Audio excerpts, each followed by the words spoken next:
storytelling, which is an ancient tradition that we still use in our modern day culture. And music has the ability to tell stories by itself or with the help of visual aids. These include everything that's already been discussed: ancient dance, stories, opera, musicals, films and television, video games, and without visuals, just songs by themselves or narratives. I'm going to start with indigenous dances because they're the oldest form of storytelling dance. The costumes that indigenous dancers wear are usually like headdresses, masks, or just fancy clothes. They're made of natural materials like hides, carved, painted wood, and beadwork. The different stories are usually folklore heroes or creation myths. They usually reenact culturally significant events. Stories weren't traded like items are traded still. When I was in Alaska, they told us this, like when one tribe goes to visit another, the host will kind of just teach the visitors how to do some of their own storytelling dances. So it's a sacred activity. The items that dancers wear are part of their spirituality. It's a very transformative experience. I'm going to show you a clip of a raven dancing. Raven is a folklore hero for the tribes in the north. You should watch the feet and listen to the drums at the same time, because a good dancer is supposed to kind of step in time with the drums. This dancer's name is Jean Tagagram.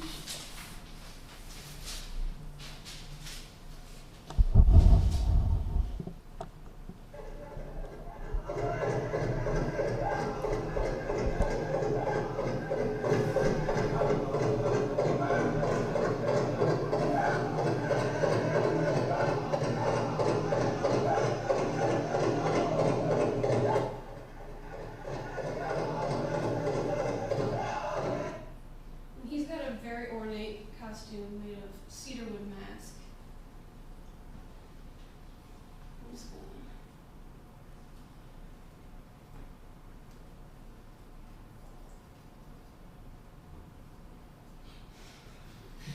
I'm just trying to clean this up a little bit. Is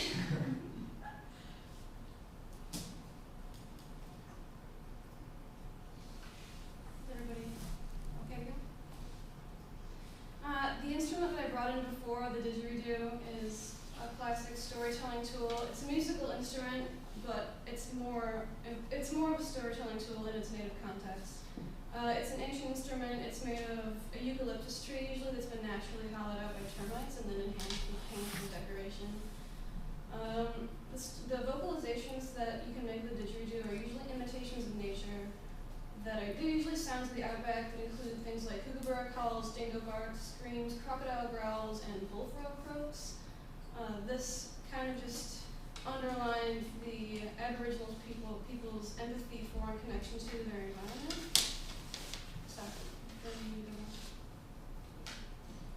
I'm going to talk about music and film a little bit because film is one of the most popular storytelling versions of storytelling that we have today. The three mainstream forms of music three mainstream forms of film which use music that I'm going to talk about are movies, television, and short films and music videos. Use of themes. This is the technique Wagner used in his compositions. Characters, settings, and events can have themes as mental cues for audiences, so it's a little more subtle than just directly coming out and saying, this is this character and it's going to do this now. Music sets the tone of the film by manipulating your mood. It can be separate from the setting or in some cases interactive with the characters. In this example, a character is going to interact with the soundtrack. This is from a show that I really like. It was canceled back in the 90s. It's called Twin Peaks. It's about, it's like a murder mystery television show. And the whole tone of the show is very weird and very kind of dark, and you just feel like something fishy is going on. These are some weird characters.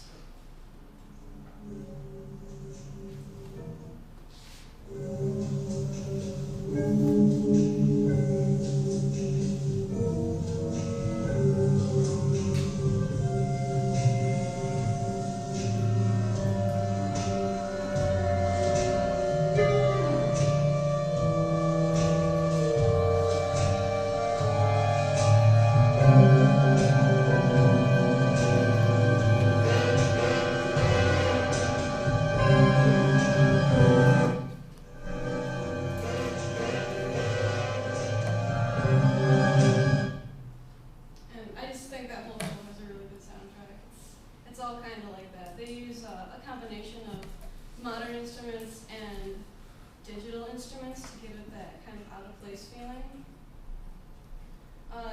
That's a good example of how music is paired parallel with the action on screen.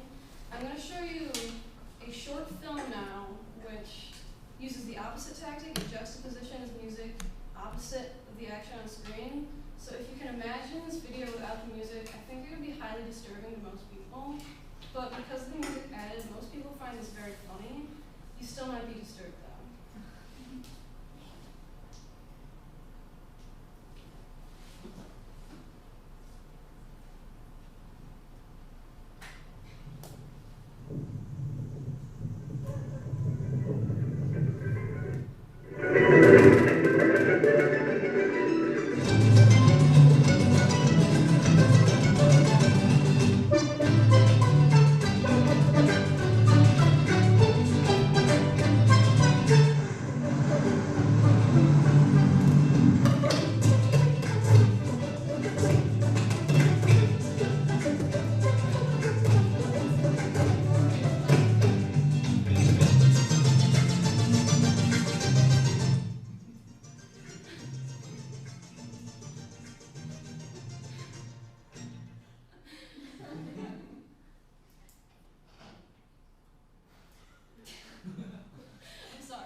The songs are between 20 seconds and 5 minutes long, and every one of these songs contains a story, which it's just amazing the sheer volume of narratives this guy wrote.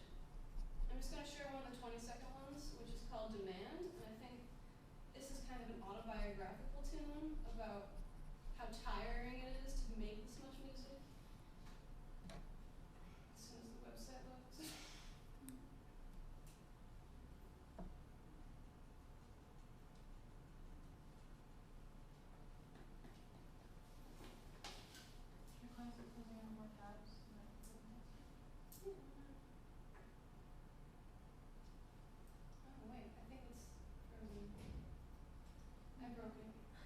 Oh no! Oh, okay. I guess it's just because it's a big website or something. The song's called Demand. Every day, outside, every night, inspired.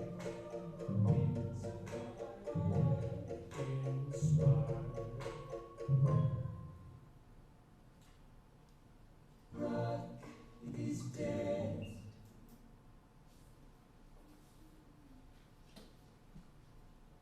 But you can see how even in just 20 seconds he fit a whole story about how tired he is every day and how inspired he is every night.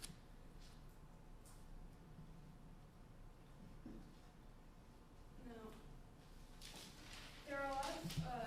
there's a lot of music out there that people would argue isn't music at all, and a lot of stories out there that people would argue isn't a story at all. But what I think is a story is just a sequence of events, and music is just a sequence of notes. So isn't music just by itself already a story? another musical experiment that I really enjoy. It's weird stuff. Most people would say, no, that's not music, and it's definitely not telling a story. But I think the story of each of their tracks is contained in the title, and the sound of the song itself is what supports the story. Their music is composed mathematically. It's very weird. They have some of the longest songs ever written. What they would do for their longer songs is they select a series of prime numbers, and then they assign each prime number kind of like a frequency or just its own little clip, and the song will last until all of the prime numbers coincide perfectly. I'm just going to show you their website and explore that for a little bit. I want to show you some of their track titles and share a couple of them with you. This one is significant that's highlighted right now, 287-N, because it is 87 quadrillion hours long.